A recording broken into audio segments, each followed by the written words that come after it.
All right, welcome Millennium Fellows to our Millennium Fellowship webinar session. For those that may have just joined, my name is Rushdie and I am Millennium Fellow at University of Delhi, India. It's my great pleasure to welcome you to today's webinar session with Dr. Heinrich Volmink. Please welcome our guest. For the remainder of this hour, we'll first have our moderated dialogue for 15 minutes with Dr. Volmink.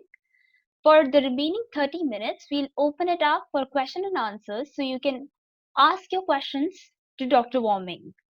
Please remember to mute yourself when you are not speaking, and throughout the webinar, type your introductions and questions in the chat box. We see new faces that have just joined. Welcome, I'm Roshni, and I'll be your moderator for today's webinar. Please introduce yourself, writing down your name, university, and country in the chat box. It's wonderful seeing you all here from all around the world. Let's go ahead and begin now. So to start off today's talk, I would like to introduce Dr. Volmink.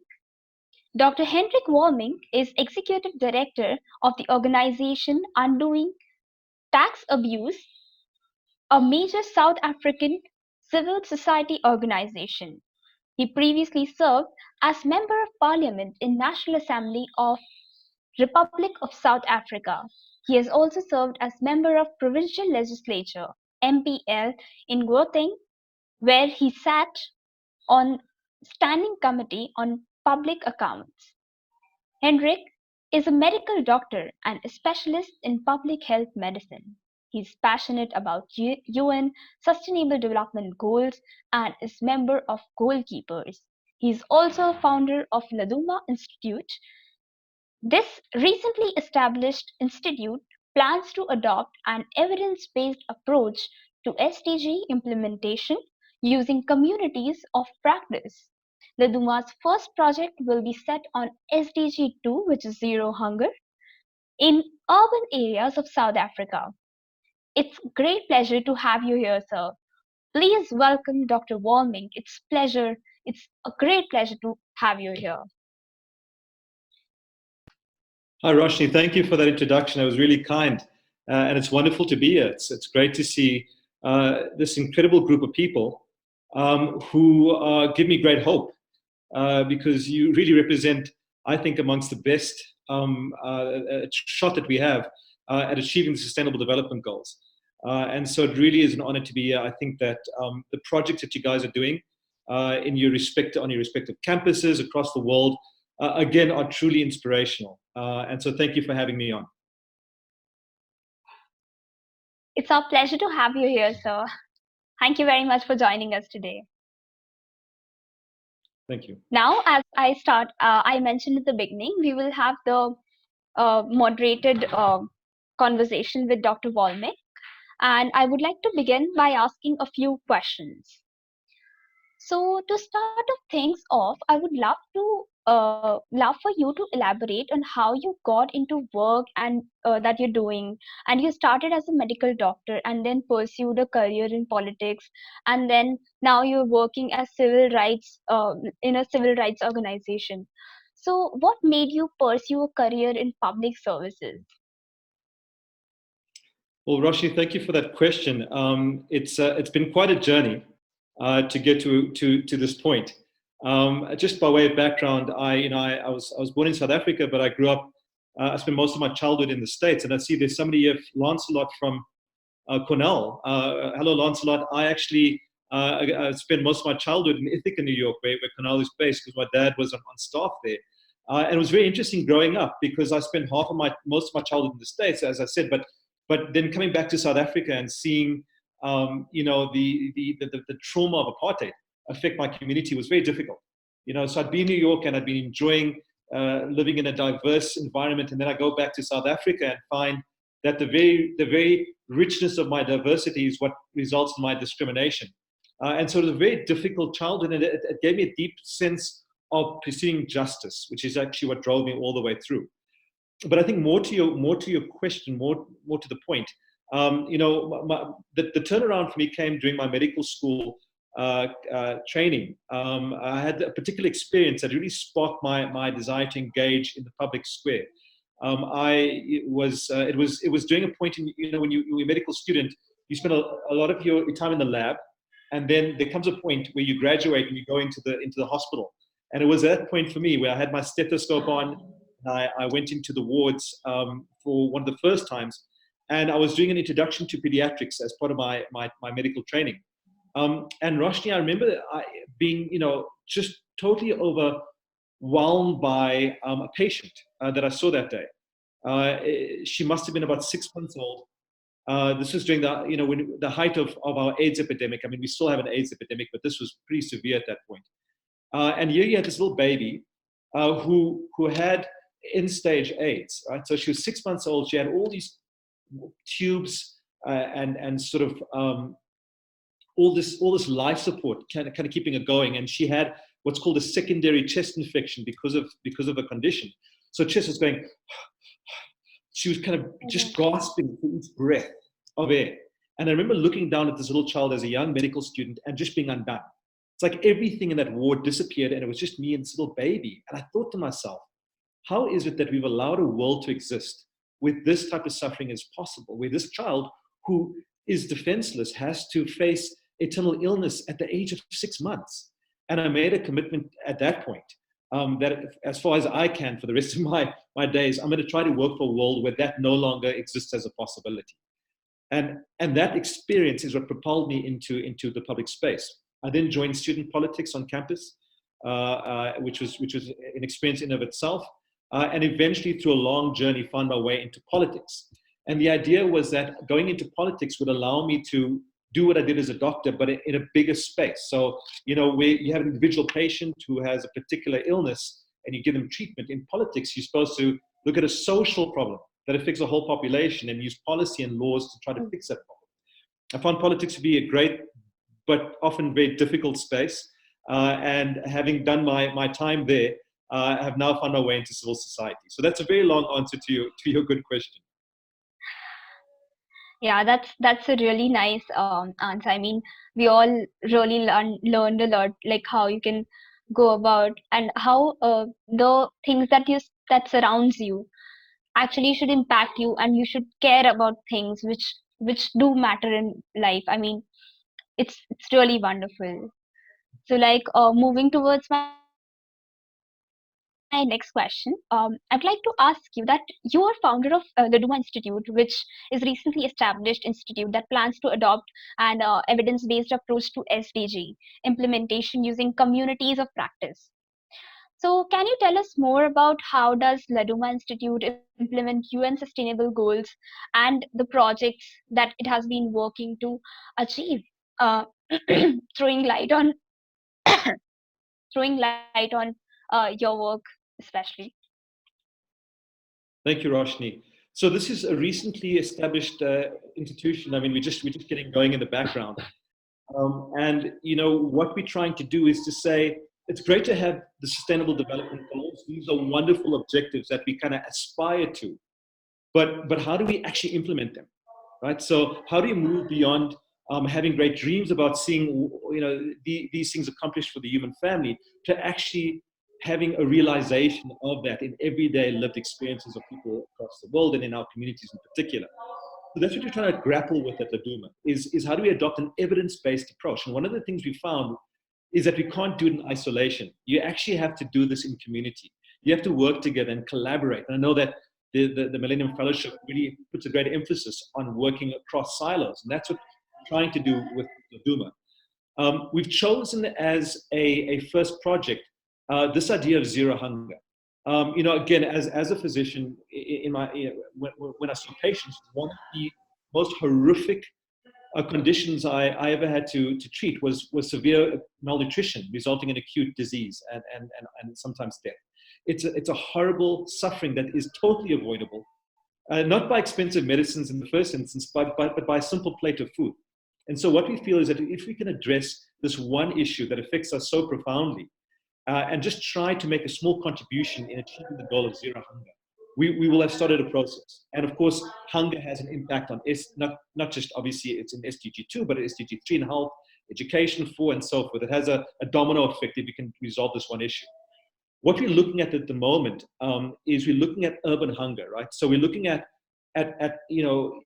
in an urbanized world where we have more and more people moving from rural areas into cities, if you can find ways of eliminating hunger in cities, you can have a massive impact.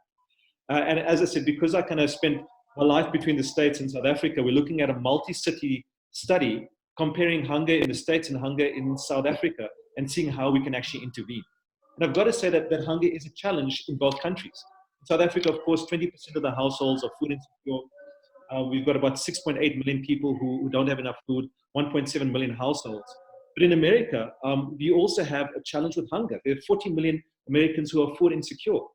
About 12.5% of the households, just 15 million households, don't have enough nutrition. And so we can look at how we can get these two great countries to work together in terms of addressing hunger in the city. We can learn a lot from each other. That's true. So it's really something that our fellows who are working in zero hunger can learn from what you are doing and can actually build upon whatever your findings and your experiences are and learn from them. So moving to our next question. Before that, I would like to ask all the fellows who have joined us to type in their questions in the chat box. And after this, we'll be moving towards the question and answer session in which we will be having questions from our fellows. So that will be the unmoderated session. So in that, we'll have questions from the fellows. So all the fellows, please type in your questions in the chat box while we proceed to the next question. So, you're a member of Goalkeepers Initiative, which was started by Bill and Melinda Gates Foundation, that is focused on the accomplishment of the SDGs. So, can you tell us more about your goal as a goalkeeper? Thank you, Rushdie. So, firstly, let me say I thank you once again to Sam Vegar, who invited me to join this from NCN. He's a fellow goalkeeper, and I actually met. Oh, that's nice. So it's a great initiative, and your question was how do we then bring it into our being a goalkeeper into our local contexts? Well, I've mentioned the Douma work, but my day job is as you said. Helping to kind of be an executive in a major civil society organization in South Africa that looks at tax abuse and specifically looks at issues of maladministration and corruption.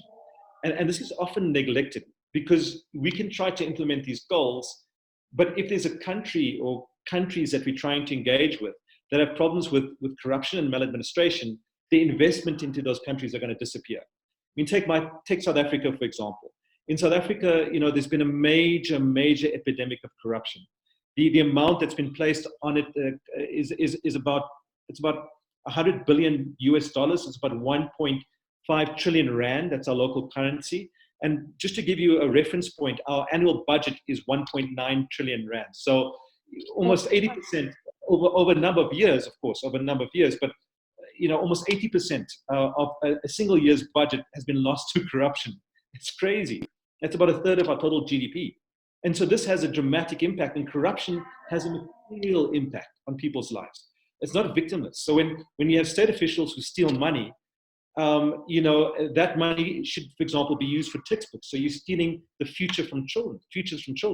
A money that should be going to clinics that's lost to corruption may even cost people their lives.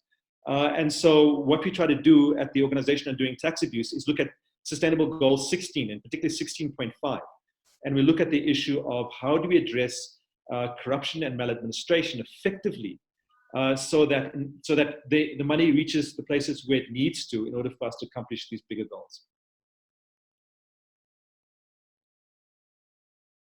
Oh, nice. That's like, you talked about goal number 16.5. So can you elaborate on it? I mean, is it a combination of 16th and 17th goal, or is it a new goal, which we also have like? Sure. So Rushdie 16 speaks about strong institutions and sort of peace, and 16.5 is a specific target that looks at reducing bribery. right? And so that's what we try to do through OUTA, is looking at that particular target to say, well, how do we actually really reduce bribery? And what we found is that it's not just about working with investigative units and sort of the police and getting people behind bars. It's actually about changing behavior. It's starting early in life, in education, in schools, and teaching children the importance of adhering to the law and remaining principled and ethical. And so it's a huge challenge. But I feel unless we really address that 16, and particularly 16.5, many of the other goals simply aren't going to see the light of day. Okay, so here we have a question from our one of our fellows. So his name is Nitin Burjan. So Nitin Burjan, would you like to ask your question yourself? Hi, thank you for being here today. My question is, as a doctor and a public health professional, what do you see as the most important SDGs to improving health, particularly in the face of climate change? Thank you, Nathan. That's a great question. Well, I'd say that controversially, this is really controversial, but the idea of universal health coverage, and I know it's controversial, but I think it's really important because we obviously face huge challenges with climate change and health, and we know that particularly in so-called developing countries, we already have scarce resources. When you run out of water because of the increase in temperature, or you're running out of food because of crop failure, you're going to have a range of health impacts. But if you have a health system that has already made great inroads in catering for the basic needs of the population, at least you've got a safety net, at least you've got a chance. And so I think it's SDG 3.8, which speaks about universal health coverage. I think if we invest in that, and it doesn't have to be sort of full UHC at the outset. We can figure out what combination works best in different countries, but at least using that as an ideal, so that every citizen of every country should have access to at least basic health care as a right. If we can get that right, I think we're well on our way. Thank you very much. Thank you very much, Nathan. So, it's really something that we all can learn from what you're speaking, that there are subparts of all the Sustainable Development Goals marked as points and decimals. And it would be really great if we could build upon and going in the depth of all the Sustainable Development Goals, specifically going towards the minute details of all the goals like 16.8, 3.8, and all those. So moving on to our next question, we have a question from Olayemi Japheth. And so Olayemi, would you like to ask your question yourself? Also mention your university and place where you're from, and introduce yourself. Okay, good afternoon, Olayemi? everyone. Yeah, me too. Good afternoon, everyone. Afternoon. This is Olayemi Japheth from Lagos State University, Nigeria. So I was going to ask, because the topic being discussed here is quite different from what I got in my mail.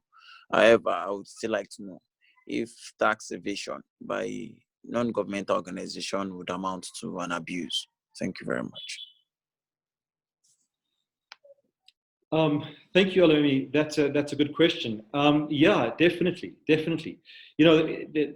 In fact, the non-government organizations which form civil society have such a vital role to play, and they have a role to play not just in the services that they provide and the activities, but also in being an example to the rest of society. And so when you have what really should be the role models of society evading taxes, it sends the wrong message. So the quantum of loss of funds because of an individual NGO may not be that great in the grand scheme of things, but the damage goes far beyond that, because it's saying to the rest of society, well, we NGOs, we're the good guys, but look, we're evading taxes, so it's really not that big of a deal. That is extremely damaging.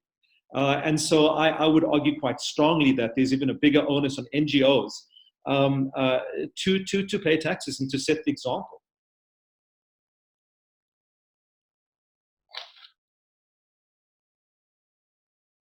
Olaimi, do you have any follow-up to this? Thank you very much. Thanks for the insights. I'm good. Thank you. Thank you. All right. Thank you. Thank you very much, Olaimi, and thank you very much, sir. So now the next question comes from Lancelot Harpin. I'm not sure if I'm pronouncing the name properly. So Lancelot, would you like to ask your question yourself? Introduce yourself, Yeah. Hello, so your university and your place. my name is Lancelot. I'm from Cornell University. Sorry, my video doesn't work for some reason. That's why I'm not showing up. But yeah, I was just wondering if you could expand more upon how to address food insecurity in a sustainable way, and like kind of adopting maybe like urban farming or like different sustainable practices, where just in general we are closer to like in location wise where we grow our food, because like with urbanization we're getting further and further from the source of food, and it creates like logistical problems of transporting food into the communities that need it. And so how do we address that? Okay.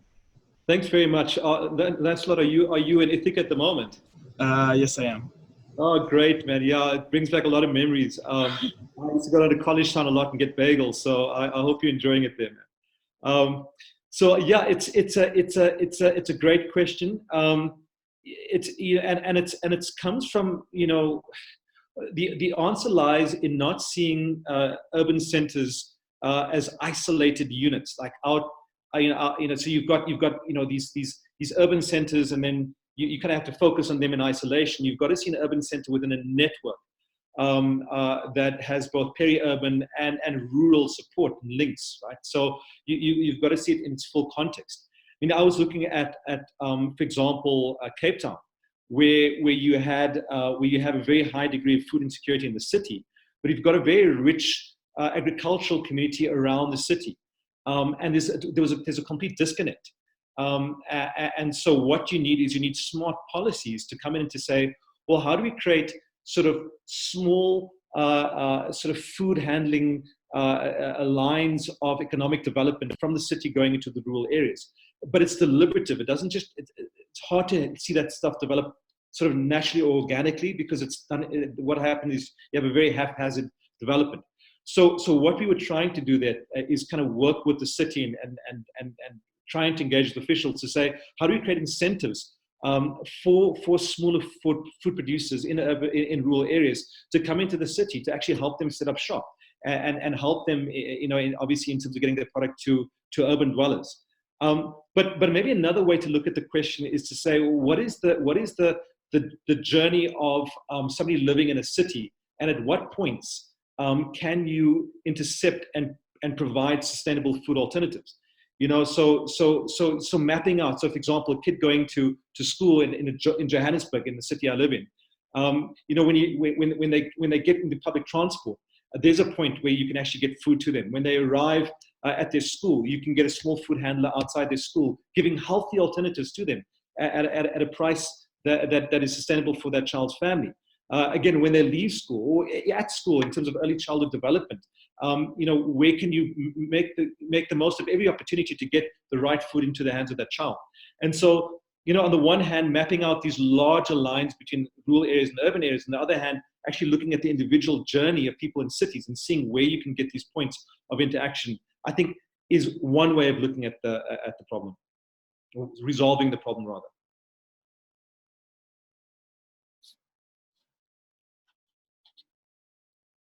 Could you please repeat? Sorry, Rushdie, did you lose me there? No, not you, sir. I was asking the fellow to just repeat. Lancelot, could you please repeat? Yeah. He said something. No, I didn't say anything. Thank you for that response. That makes a lot of sense. Thank you. Thank you so much. I just want to follow up point on that.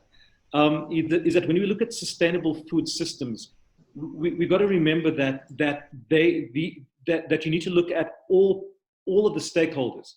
So again, looking at the city of Cape Town, one of the challenges, and actually most cities in South Africa, is that you've got food retailers who maybe get food from kind of small farms and then kind of, you know, when they can't get the food product out, would rather waste the food and throw it into a dump than actually give it to the community, because by doing that, they may drive down their prices. So in order to protect the actual high prices of food, they'd rather waste that food than get it into the hands of people as soon as they reach the sell-by date. And so you've got to engage with industry also in this whole process to say, well, actually, by making your food available, you know, there are ways in which we can actually mitigate your losses and still make sure that everybody gets the food that they need. But just to follow up on that, do you think part of the problem is that you have like a middleman? So like you have the producers of food, and then that often gets given like to like supermarket chains or like a distributor, and then that is like through which that's how people get their food. But the problem with that is that it makes the margins of like the producers a lot smaller, and so it's a lot less economically like incentivized to like produce food. Sure. So, Nant, are you there?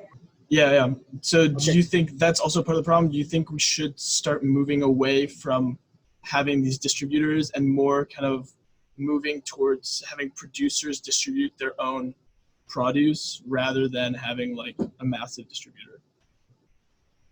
Gee, that's a really good question, and it's not an easy one to answer, right? Because a lot of these food retailers also create jobs for people, and so if you take too much away from them, it begins to impact on employment. And so it's a careful and delicate balance. And I think what you've got to look at is where are there unacceptably high margins that are squeezing out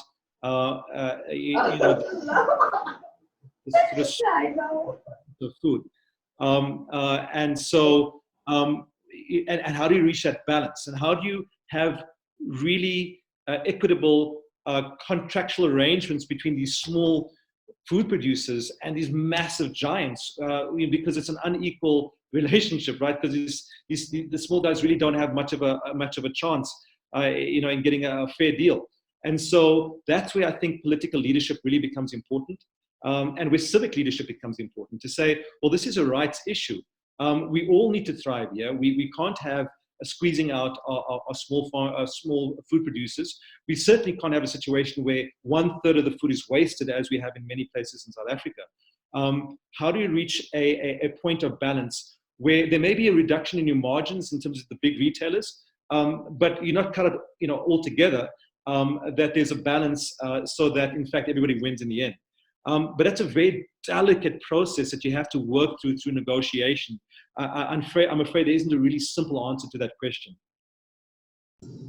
Thank you. So just a quick follow-up for like the wastage. Do you think the government should buy back the food that would otherwise be wasted to keep the prices like high, or kind of have some sort of subsidy?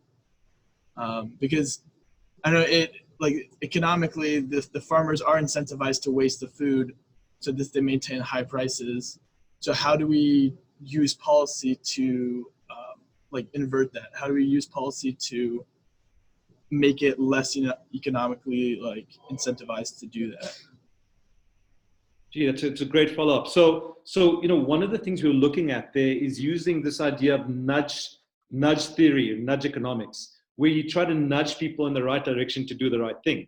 And so, one of the ideas we were looking at is to say, well, at a city level, what if you pass bylaws that say that all retailers in a particular urban area will be opted in automatically, right? So automatically opted into a program where the government will actually come and pick up food that's just gone past the sell-by date, but still viable.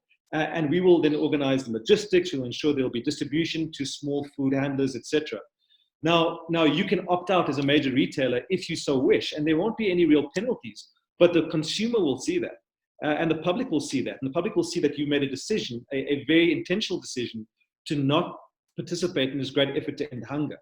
And so, you'd hope through that kind of nudge kind of approach that you kind of make sure that people do the right thing without being using overt penalties to do that. So that's one of the ways in which possibly this situation, this challenge can be resolved.